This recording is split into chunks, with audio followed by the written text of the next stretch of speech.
kalgacaylka ka wada dhaxeeyay labada gabdhood iyo wiilkan oo sheegtay inay jecel yihiin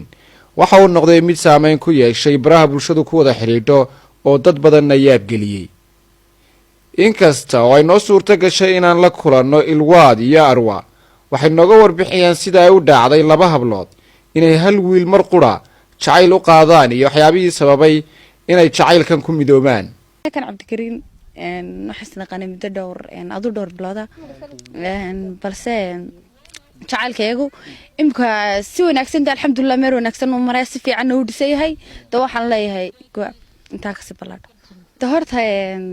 laba qof ma maaragtay horta geedku daduna xidid bilaa xidid ahayd ma jireen marka anigayna taasina saadirtay saaxiibtinimada yaraantayadii waxaan ku ilaa inaan inta cimriga ka hadhan aan wada noolaano isku halnina guursado ayaan ku tashanay go'aanna ku gaandhay